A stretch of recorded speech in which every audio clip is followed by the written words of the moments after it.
वर्षों की तैयारी होती है और तब जाकर के हम अंतिम परीक्षा उत्तीर्ण करते हैं। तो 6 से 7 घंटा अगर प्रतिदिन आप करते हैं तो अगर कद में लिखा होगा तो जरूर आपको सफलता मिलेगी, इसमें कोई डाउट नहीं। आज हमारे इस खास बातचीत में जुड़ चुके हैं कुचायकोट प्रखंड के प्रखंड विकास पदाधिकारी वैभव शुक्ला जी, और इस खास बातचीत में आज हम जानेंगे इनसे इनकी सफलता के पीछे की कहानी क्या है। दरअसल हमें लगता है कि अभी ये जिस उम्र में हैं ये काफ़ी कम उम्र है और काफ़ी कम उम्र में इन्होंने सफलता की कहानी रची है। इस सफलता के पीछे क्या राज है, आज हम इनसे खास बातचीत में जानेंगे। सबसे पहले सर, हमारे इस चैनल में आपका बहुत बहुत स्वागत है। आपका भी धन्यवाद जो आपने ऐसा प्रोग्राम किया है ताकि युवाओं के लिए और खासकर जो यूपीएससी और यूपी पीसीएस या बीपीएससी प्रिपरेशन करते हैं उनके लिए एक मोटिवेशन के रूप में है। तो इसके लिए आपको भी काफ़ी धन्यवाद और आपकी पूरी टीम को प्रखंड प्रशासन की तरफ से बहुत बहुत धन्यवाद सर।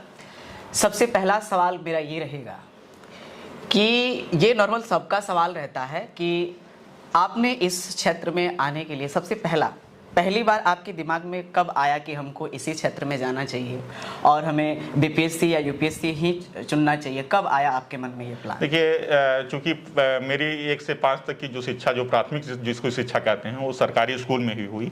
और सरकारी स्कूल में अब इवन कि मेरे बाबा जी उस स्कूल के प्रिंसिपल थे और वही हमको पढ़ाते भी थे। तो जब 1 से 5 तक की परीक्षा हो रही थी उस दौरान एक बार एसडीएम सर वहाँ के यूपी में, चूँकि मेरा होम डिस्ट्रिक्ट सिद्धार्थनगर है, तो वहाँ के एसडीएम सर का दौरा हुआ। तो उस दौरे से मेरे माइंड में एक छाप पड़ी कि ये भी एक कोई वर्ग होता है जिसके माध्यम से, हालांकि उस समय बहुत जानकारियां नहीं थी, लेकिन जो एक ग्लैमर होता है, पैशन होता है लोगों का कि चलने का स्टाइल, लोगों में एक दहशत फैल गया था कि आ रहे हैं जांच करने के लिए। तो सतही स्तर जिसको कहते हैं कि सतही जानकारी थी, उस सतही जानकारी ने ही मुझे आकर्षित किया। बाद में जैसे जैसे हमारी यात्राएं बढ़ती गई उसमें ये कदम जुड़ते गए कि आखिर में ये प्रशासन क्या होता है, कैसे चलता है, तैयारी कैसे होती है। लेकिन शुरुआत में बिल्कुल जो कक्षा 5 में जब हमने बताया उस समय हमको ये बिल्कुल नहीं पता था कि ये भी किसी चिड़िया का नाम है। बस पता था कि एक रुतबा होता है, एक ओहदा होता है जिसके लिए जो है लोगों में हड़कंप मची हुई है, डर है, और उसी डर और रुतबे ने मुझे आकर्षित किया। अच्छा सर, बहुत बढ़िया। और आप इस प्रोफेशन में हैं, आज इतने अच्छे शानदार पोस्ट पर हैं, आपको आज कैसा लगता है इस पोस्ट पे आकर के? देखिए, जाहिर सी बात है ये ईश्वर का एक हमको गिफ्ट दिया गया है कि ताकि हम जो है लोगों की सेवा कर सकें। तो ये मेरे लिए भी एक तरह से जो है बहुत ही सुनहरा मौका है और एक मुझे प्रसन्नता भी होती है कि इतने बड़े प्रखंड को लोगों के लिए उपलब्ध होना, उनकी सेवा करना, ये मेरे लिए गौरवशाली भी है और एक आनंद की अनुभूति भी होती है। इसके लिए अपने माता पिता और पूरे फैमिली और समाज सभी का इसमें जो है आंशिक योगदान है। और मेरे तो हैं ही, लेकिन इनके अलावा सभी का वो है जिनके कारण जो है आज मैं इस पद पे हूँ, मुकाम पे हूँ। हालांकि ये मेरे यात्रा का अंतिम पड़ाव नहीं है, बताना चाहूँगा आप लोगों से कि ये मेरी यात्रा प्रिपरेशन की चली थी, तैयारी का ये अंतिम पड़ाव नहीं बल्कि एक ठहराव है। इस ठहराव में मैं कुछ सीख भी रहा हूँ और आगे की तैयारियाँ भी कर रहा हूँ। मैंने आपको बताते चलें कि 2 बार यूपी पीसीएस 17 का इंटरव्यू भी दिया है और तो 21-20 का भी इंटरव्यू दिया है, लेकिन कुछ थोड़ा बहुत नंबर कम होने से, और चूंकि अब एक लेवल पे मैं आ गया हूं कि उससे कम जाने पे अच्छा नहीं है, इसी कारण मैं यूपी पीसीएस में भी नहीं गया। लेकिन लगातार यात्राएं जारी हैं और दुआ भी है और मेरा कर्म भी कहता है कि मैं आगे जो है यूपीएससी तक जाऊंगा और आप लोगों के लिए जो है एक बार फिर से आपको मिठाई भी खिलाऊंगा और धन्यवाद करूंगा। आप देख सकते हैं सर, अभी एक सम्मानित पद पे हैं और ये पद कोई छोटा मोटा पद नहीं है। इसके बावजूद सर का मोटिवेशन आप देखिए, सर चाहते हैं कि हम इससे भी बड़े ओहदे पे जाएं, इससे भी ज़्यादा लोगों का सेवा करने का हमें मौका मिले। आप देख सकते हैं, सर से आप लोग सीख सकते हैं। सर एक सवाल और है, हमारे व्यूअर्स में से कुछ ऐसे भी व्यूअर्स हैं जो अभी बीपीएससी या यूपीएससी की तैयारी कर रहे हैं। तो जैसे आपने शुरुआत किया था तो उस समय जैसे मैं आपका वो स्ट्रेटेजी जानना चाहूँगा कि आपने कोचिंग को ज़्यादा प्रेफर किया था, सेल्फ स्टडी किया था, किस तरह से आपने स्टार्ट किया था इससे? हाँ बिल्कुल, चूँकि मैं इलाहाबाद यूनिवर्सिटी से 2014 में पास आउट हूँ, स्नातक मैंने इलाहाबाद विश्वविद्यालय से किया था और 2014 जब अंतिम सत्र चल रहा था तो उसी समय से, चूँकि पहले से हमारे अंदर था और तैयारी भी इसी क्रम में किया था, चूँकि इंटर मैंने मैथ से किया है, लेकिन इसके बावजूद मैंने कला संकाय लिया यानी बीए किया, स्नातक किया, उसके पीछे बिल्कुल लॉजिक एकदम क्लियर था, मेरा क्रिस्टल क्लियर था कि हम स्नातक करेंगे और स्नातक के साथ साथ ही प्रिपरेशन करते चलेंगे। तो बीए तृतीय वर्ष में हमने तैयारी खुद से तो किया था, लेकिन बहुत अच्छा नहीं हो पाया। तो 2015 में मैं दिल्ली गया और दिल्ली में शुरुआती एक वर्ष में मैंने कोचिंग किया। और कोचिंग करने के बाद जब चूंकि पता चल जाता है क्या पढ़ना और क्या नहीं है, क्योंकि बहुत सारा समस्या शुरुआत में रहता है कि सिलेबस कैसा होगा, कैसे लिखना होगा, लेखन शैली क्या याद करना है, क्या छोड़ना है। तो इन सारे के लिए मैंने एक जो है, या तो आप खुद उस समय पढ़ सकते थे, या कोई, चूंकि हमारे यहाँ अग्रज में कोई इस क्षेत्र में नहीं था, तो मुझे उस हिसाब से प्रिपरेशन लोगों से मिल नहीं पा रहा था, दिशा नहीं मिल पा रहा था। उसी दिशा को पाने के लिए मैंने कोचिंग किया शुरुआती एक साल का। उसके बाद स्वाध्याय करके 2018 में मैंने, हालांकि ये बीपीएससी का 2016 में फॉर्म आ चुका था, 2016 में मैंने फॉर्म किया था और 18 में इसका पोस्टिंग हुआ, 2 साल लगा था। अच्छा सर, बहुत बढ़िया। और आप जो ये आपने जो प्रिपरेशन स्टार्ट किया था, जैसे बहुत सारे लोग ये जानना चाहेंगे, आप सफल हैं और आप जो भी बताएंगे सही बताएंगे, जिससे आपको सफलता प्राप्त हुई है। तैयारी कोई अगर करना चाहता है स्टार्ट, तो कहाँ से शुरू कर सकता है, कैसे? जैसे बिल्कुल नया लड़का है तो उसे क्या करना चाहिए, कहाँ से शुरुआत करना चाहिए? ठीक, सबसे पहले तैयारी करना है तो जाहिर सी बात है, लड़का प्रिपरेशन यूपीएससी, यूपीपीसीएस और बीपीएससी तीनों का एक पैकेज लेकर करता है। ऐसा नहीं है कि यूपीपीसीएस का अलग करता है यूपीएससी, उसके दिमाग में रहता है यूपीएससी, लेकिन ये दोनों अन्य जो राज्य स्तरीय परीक्षाएं होती हैं उनको साथ में लेकर चलता है। तो सबसे पहले मेरा तो यही रहेगा अपने व्यूअर्स के लिए कि आप जिस परीक्षा की तैयारी कर रहे हैं उसका पहले आप पाठ्यक्रम देख लें, सिलेबस देख लें कि आपके पाठ्यक्रम में क्या पढ़ना है और क्या छोड़ना है, ताकि एक बिल्कुल क्लियर रहे कि हमारे पाठ्यक्रम का ये विषय है और उसी के अनुरूप हमको तैयारी करना है। उसके बाद दूसरे चरण में आप, पहला चरण ये हो गया, पहला चरण कि आपने अपना पाठ्यक्रम देखा, पाठ्यक्रम देखने के बाद आपने एक शेड्यूल तैयार कर लिया कि हमको किस हिसाब से स्ट्रेटजी तैयार करनी है। ऐसा नहीं है कि चूंकि आपको बताते चलें कि राज्य स्तरीय जो ये सेवाएं हैं वो त्रिस्तरीय होती हैं, यानी प्रारंभिक होता है, मुख्य होता है और साक्षात्कार होता है, 3 लेवल का होता है, 3 स्तरीय होता है। पहले प्रारंभिक परीक्षा होती है, ठीक है, और उसके बाद मुख्य परीक्षा होती है। अलग अलग राज्यों में मुख्य परीक्षा का पैटर्न अलग अलग है, लेकिन सभी का नाम मुख्य परीक्षा। उसके बाद इंटरव्यू होता है। तो हम लोग अब जो तैयारी का नया रूप है, नया कलेवर है, उसमें तैयारी तीनों एक साथ पैकेज में करना होगा। ऐसा नहीं कि प्रारंभिक परीक्षा जब आ रहा है तो हम प्रारंभिक परीक्षा पढ़ रहे हैं, मुख्य परीक्षा को इग्नोर कर दिए हैं, और जब मुख्य परीक्षा आ रहा है तो नहीं। पूरे साल भर आपको तीनों जो 3 लेयर है, तीन लेयर्स, उनकी तैयारी एक साथ करनी होगी। आपके रहन सहन से लेके आपके एटीट्यूड में दिखना चाहिए कि आप यूपीएससी का प्रिपरेशन कर रहे हैं। क्योंकि अगर आप मान लिया आपने तैयारी प्री फैक्ट्स बहुत अच्छे रट लिए हैं और प्री आप पास कर गए, लेकिन आपका लिखने का तरीका, बोलने का तरीका अच्छा नहीं है, तो अगर मेंस पास भी हो जाते हैं तो इंटरव्यू में आप छट जाएंगे। इसीलिए पहले दिन से ही कहा जाता है कि पहले दिन से हमको इंटरव्यू की तैयारी करते रहना चाहिए, ताकि हमारे व्यवहार में आ जाए।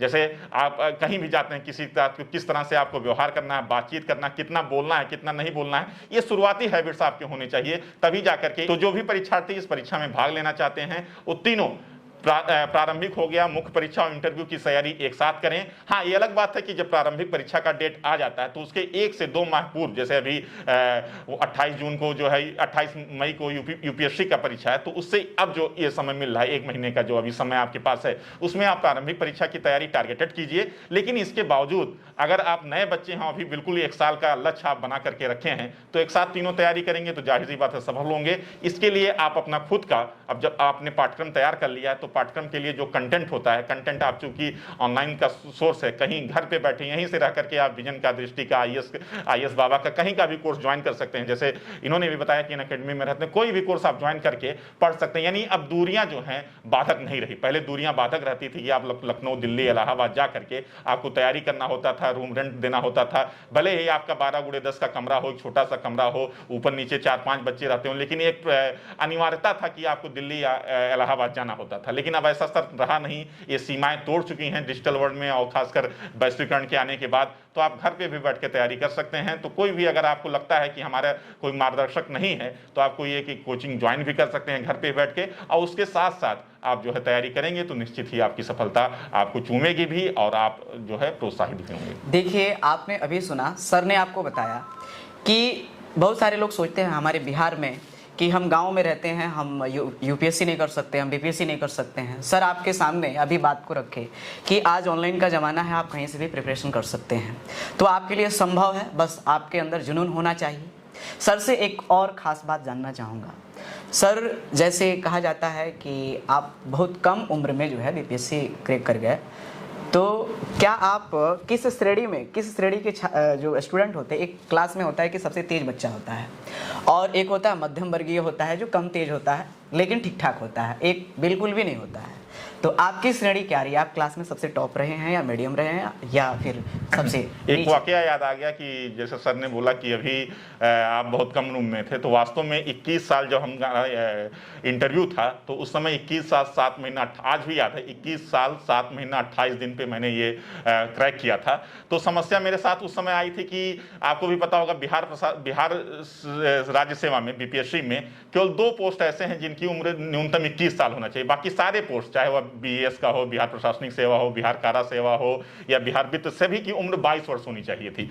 तो अचानक जिस दिन मैं इंटरव्यू देने जा रहा था, सुबह प्राथमिकताएं चयन करना था, तब तक एक मेरा दोस्त बगल में बैठा हुआ था, उसने कहा यार तुम तो सारे पोस्ट के लिए एलिजिबल हो ही नहीं, 2 ही पोस्ट ऐसा है बिहार में, बिहार ग्रामीण सेवा और बिहार पुलिस सेवा, जिसके लिए उम्र जो आपको 21 वर्ष चाहिए, बाकी सभी के लिए 22 साल चाहिए था। उस समय आप समझ सकते हैं कि जब हम लास्ट टाइम था इंटरव्यू देने जा रहे थे और कोई बताता कि आप सारे ऑटोमेटिक उम्र सीमा के कारण आप जो है बाहर हो रहे हैं, अब कोई पोस्ट आपको नहीं मिलने वाला, केवल 2 पोस्ट मिलने वाले हैं, उस समय मैं बहुत हतोत्साहित भी हुआ था, लेकिन अपने को सोचा कि अच्छा चलिए ठीक है। और चूंकि बिहार पुलिस सेवा मुझे लेना नहीं था, तो मेरी पहली और अंतिम प्राथमिकता जो है, आपको विश्वास नहीं होगा, पहली और अंतिम प्राथमिकता बिहार ग्रामीण सेवा थी और बाई चांस से हो गया। तो आप समझ सकते हैं कि सारे पोस्ट में मुझे जितने पोस्ट थे सबको अलग होना पड़ा, केवल एक पोस्ट मैंने यही प्राथमिकता में डाला था, अनिवार्य था क्योंकि यही डालना था, क्योंकि यही एक ऐसा पोस्ट था, ये और पुलिस सेवा, जिसमें आपको 21 साल चाहिए था, बाकी सभी में 22 साल की चाहिए था, जिसके कारण हमने इसको डाला और बाद में हुआ भी। और रही बात इनका दूसरा प्रश्न जो है, दूसरा कहना है कि आप किस तरह के छात्र थे, तो वास्तव में बहुत कमजोर भी नहीं था और अच्छा था, अच्छा की श्रेणी में कह सकते हैं, क्योंकि पूरे जिले में हाई स्कूल का एग्जाम हुआ था, उस समय यूपी बोर्ड में था मैं, तो हिंदी मीडियम में था, यूपी बोर्ड में था, तो 80% प्राप्त करके मैंने पूरे जिले में 5वां स्थान प्राप्त किया था। तो जाहिर सी बात है, कह सकते हैं कि एक ठीक ठाक विद्यार्थी था। और जब इलाहाबाद विश्वविद्यालय से मैंने स्नातक किया, तो स्नातक का जो, चूंकि इलाहाबाद विश्वविद्यालय का स्नातक में बहुत कम नंबर मिलते हैं, अब इधर तो नंबर मिलने लगे हैं, उस समय मैं 74% प्रथम ईयर में प्राप्त किया था और पहला साल 74% प्राप्त करके आज तक उस बिहार इलाहाबाद विश्वविद्यालय में 74% कला संकाय में, कला संख्या खासकर पॉलिटिकल साइंस में कोई पाया नहीं था।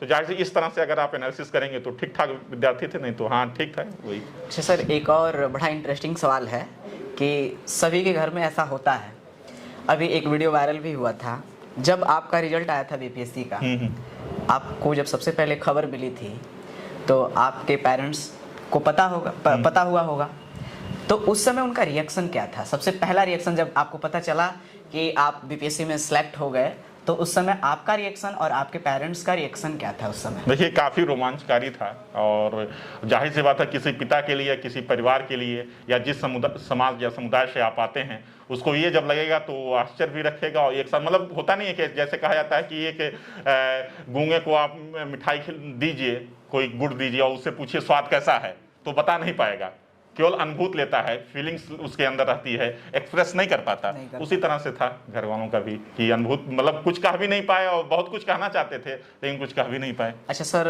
बहुत लोगों के मन में ये सवाल होता है कि जो बच्चे शुरू से शहरों में रह के पढ़ते हैं उन्हीं का सिलेक्शन होता है, ऐसा सही है क्या? नहीं, अभी देखिए यूपीपीसीएस का रिजल्ट आया, आप ही हमारे प्रखंड से जो है शिक्षक, नियोजित शिक्षक पास हुए, कोई भी आप रिजल्ट देख लीजिए, ऐसा नहीं है। अब पहले था, ये सही बात है, ये सवाल अगर 4-5 साल पहले अगर पूछा जाता, 2015 के पहले वाले पूर्व वाले सत्र में, तो जाहिर सी बात है कुछ शहरों का जो है एकाधिकार था। कहा जाता था पूर्व का ऑक्सफोर्ड या इलाहाबाद विश्वविद्यालय से अगर जिस दिन रिजल्ट आते थे यूपीपीसीएस के, ठीक है, तो पूरी गलियां जो है रंग बिरंगी और मिठाइयों से वो हो जाती थी। लेकिन आज ऐसा नहीं, वहां भी गलियां सुनी हैं। क्यों? क्योंकि जो रिजल्ट आ रहे हैं वो आपके कुचाईकोट से आ रहे हैं, आपके गोरखपुर से, छोटे छोटे कस्बे से आ रहे हैं। और इसका कारण एकमात्र है, आप जैसे टीचर्स जो है पढ़ा भी रहे हैं डिजिटली, और लोग जो है पढ़ भी रहे हैं और घर बैठे ही तैयारी कर रहे हैं, और अब जो है दिल्ली या इलाहाबाद या कहीं भी जाने की जरूरत नहीं है।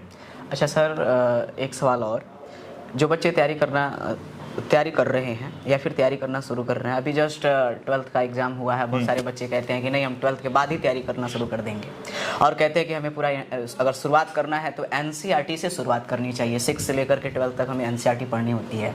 इस बात में कहाँ तक सच्चाई है? क्योंकि सर आप एग्ज़ाम दे चुके हैं, आपको अनुभव होगा, तो ये बात सत्य है या नहीं? बिल्कुल सही है। एनसीईआरटी देखिए, कोई भी चीज़ मूलभूत संकल्पनाओं को जो कॉन्सेप्ट है, जो मौलिक कॉन्सेप्ट है, उनको समझने के लिए एकमात्र पाठ्यक्रम में अगर हम रिकमेंड करेंगे तो एनसीईआरटी है। उससे आपकी जो छोटी छोटी समस्याएं होती हैं, जो छोटे छोटे शब्द आपको बेचैन करते हैं, उन शब्दों को बहुत आसान से शब्दों में उसको व्याख्यायित किया है और बताया है। इसलिए अगर आप कहेंगे, जाहिर सी बात है वो सिलेक्शन का अनिवार्य एकमात्र किताब नहीं है, अनिवार्य तो है लेकिन एकमात्र नहीं है। इसलिए अगर आप तैयारी कर रहे हैं तो जाहिर सी बात है आपके टेबल पे एनसीईआरटी के बुक्स रहने चाहिए और उनको आप कंठस्थ भी कीजिए। लेकिन इसके अलावा बहुत सारे नोट्स और मटेरियल्स हैं जिनको आपको पढ़ना होगा और तब जा करके होगा। अच्छा सर, आपने प्री दिया, मेंस दिया, ज़्यादातर कन्फ्यूजन होता है, जैसे लोग कहते हैं कि इंटरव्यू जो होता है बड़ा इसका कठिन होता है, लोगों के मन में ऐसा सवाल होता है। इंटरव्यू के बारे में आपका क्या राय है? आप इंटरव्यू दिए हैं तो आपको कैसा लगा कि नॉर्मल एक आदमी जाएगा तो हो सकता है, या फिर पूरा बढ़िया से प्रिपेयर होकर जाना पड़ता है, किस तरह से? देखिए, अभी तक हमने कुल यूपीपीएससी का जैसे बताया 3 इंटरव्यू और बीपीएससी का 1 इंटरव्यू, कुल 4 इंटरव्यू अपने अभी तक उसमें जीवन में दिया है। और सब में मार्क्स बहुत अच्छे थे, बहुत कम भी नहीं थे और बहुत अच्छे भी नहीं थे, लेकिन अच्छे थे, बहुत अच्छे ना होकर के अच्छे थे। सभी में 55% जो होता है उसके आसपास था। तो एक मेरा अपना संकल्पना है कि जब इंटरव्यूअर के पास जाइए तो आपसे जितना आपसे पूछता है उसी का उतना ही आपको जवाब देना है। उस ज़्यादा अपने आप को ओवर स्मार्ट नहीं बनना है। और जो आपका सलीका है बैठने का, बोलने का, रहने का, आने जाने का, एक बार याद होगा कि एक बार इंटरव्यूअर्स था और हमारे जस्ट पहले जो है इंटरव्यू बच्चा गया था देने, और वो क्या किया, जब इंटरव्यू खत्म हुआ तो दरवाज़ा क्रॉस करके जा रहा था और दरवाज़ा बहुत तेज़ से बंद किया। मतलब गया और जाने के क्रम में इतना तेज से बंद किया, तो जब इंटरव्यूअर देखा, बाद में पता चला, तो हम बाद में जब शाम को पता चला डिस्कशन में, तो पता चला कि जो बोर्ड था बहुत खफा था। वो कहा कि ऐसे मतलब जब इंटरव्यू आपके खत्म हो जाती है तो भी उतने ही सलीके से जाना है, ऐसा नहीं दरवाजा बंद इतना तेज बंद किया था कि पूरा कंपन हो गया था। तो ये सब हमने बताया ना, पहले दिन से ही ये आपकी जीवन शैली का पार्ट होना चाहिए। इंटरव्यू पहले ही दिन से आपको सोचने का, समझने का, आपकी जो अभिवृत्ति होती है, एटीट्यूड, किसी विषय को देखने का नजरिया, वो आपको उसी लेवल का होना चाहिए, तभी जो जा करके आपको सफलता मिलेगी। नहीं तो एक दिन वाला कहानी होगा कि आप इंटरव्यू का क्लास ले रहे हैं, जैसे आजकल तो यही होने लगा है, 10 दिन का क्लास लीजिए और सिलेक्शन लीजिए। ऐसा नहीं है, जो भी सिलेक्शन होता है उससे पीछे उसकी पूरी एक रणनीति होती है और सालों साल वो परिश्रम करता है, तब जा करके होता है। आपको एक कमरे में बैठ करके नहीं बताया जा सकता कि इंटरव्यू में कैसे बोला जाए, कैसे रहा जाए। हाँ, एक दिशा दिया जा सकता है, लेकिन पूरी पैकेज आपको नहीं मिल सकती। अच्छा सर, एक अभ्यर्थी को अगर जो तैयारी कर रहा है बीपीएससी या चाहे यूपीएससी को, एवरेज कितना पढ़ना चाहिए? एक दिन में कितना घंटे? हमारा तो मानना है कि आप प्रतिदिन अगर आप पढ़ते हैं लगातार, प्रतिदिन मतलब संडे मंडे से लेकर के सैटरडे तक अगर आपकी स्टडी लगातार जारी रहती है तो 5 से 6 घंटा, शुरुआत में 8 से 9 घंटा आप कर सकते हैं। धीरे धीरे आपका जब आपका एक पकड़ मजबूत हो जाता है तो आप देख सकते हैं ये हमारे साथ वैभव शुक्ला जी हैं और काफ़ी युवा हैं। काफ़ी सारी चीज़ें इन्होंने बताया जिससे आप सीख ले सकते हैं। जाते जाते एक सवाल और पूछेंगे सर से, और सवाल ये है कि सर, जब पहली बार आपकी पोस्टिंग हुई तो किन किन समस्याओं का सामना करना पड़ा था? देखिए, पहली बार मेरा पहला ये प्रखंड है और इसी प्रखंड में मेरी पहली पोस्टिंग हुई, तो जाहिर सी बात है किसी के लिए भी कोई भी नया क्षेत्र होता है, कार्य क्षेत्र होता है, और खासकर इस जॉब में हर दिन आपको पता नहीं होता सुबह होने वाला क्या है।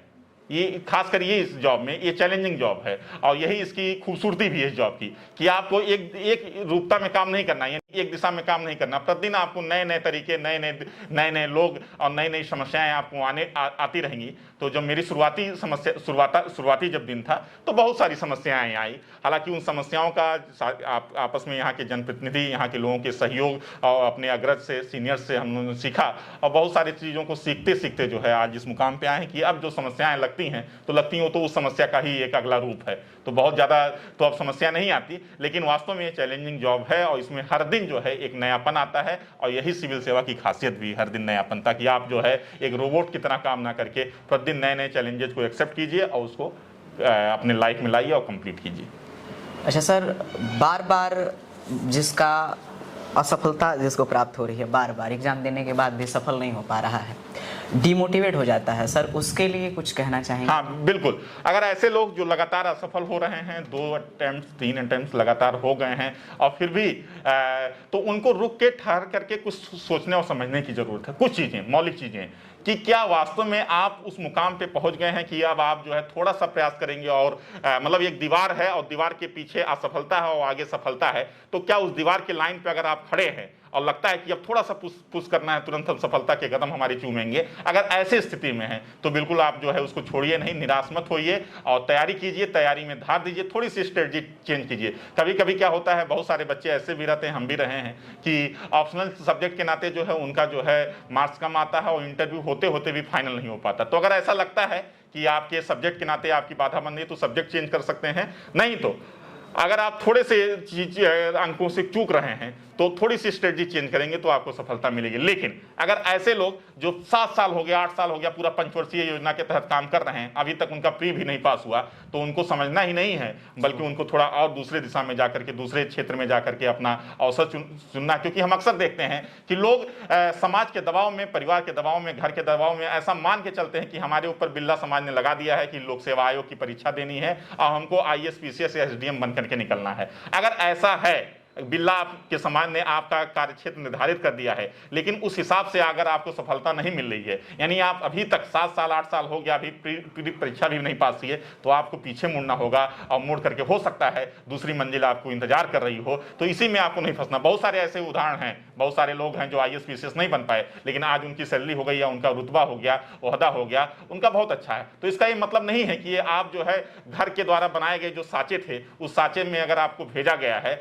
और अगर आप फिट नहीं बैठ रहे हैं तो आपका साँचा खराब है, बल्कि आपको सोचना होगा कि हमारे लिए दूसरी कर्मभूमि या दूसरा साँचा इंतजार कर रहा है और उसमें हमको अपना भविष्य आजमाना होगा, तब जाकर के सफलता मिलेगी। तो ये 2 चीजें आपको मौलिक अंतर समझना होगा कि आपकी तैयारी, आपका स्ट्रेटजी किस लेवल पे है। अगर लगता है कि बहुत नजदीक है तो आप आगे बढ़िए, तैयारी कीजिए, उस असफलता से डरिए नहीं, बल्कि आपकी सफलता आपको कदम चूमेगी। लेकिन आपको लगता है कि 7, 8 साल, 10 साल हो गए, अभी तक हम उसी कमरे में बैठे पड़े हैं और आर्थिक दबाव का सामना कर रहे हैं, तो आप दूसरे क्षेत्र में जाइए, वो सुनहरा क्षेत्र, सुनहरे अवसर आपका इंतजार कर रहे हैं।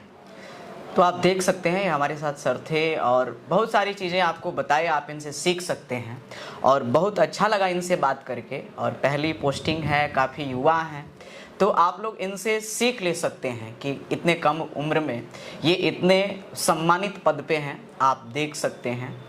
तो सर, आपने हमें इतना कीमती अपना समय दिया, इसके लिए मैं आपका बहुत नहीं, अगर आपके वीडियो देखने से कई लोग मोटिवेट हो सकते हैं तो इसके लिए मैं भी काफ़ी प्रसन्नता महसूस करूंगा कि आपके छोटे मात्र 10-15 मिनट के अगर वीडियो से लोग उत्साहित भी हो रहे हैं, मोटिवेट हो रहे हैं और लगता है कि वो मायूस हो रहे हैं, या हमने बताया कि वो सफलता के किस चरण में है, अगर उनको इससे प्रोत्साहन मिलता है तो ये मेरे लिए भी सौभाग्य का विषय है, आपके चैनल के लिए भी है। और ठीक है, धन्यवाद।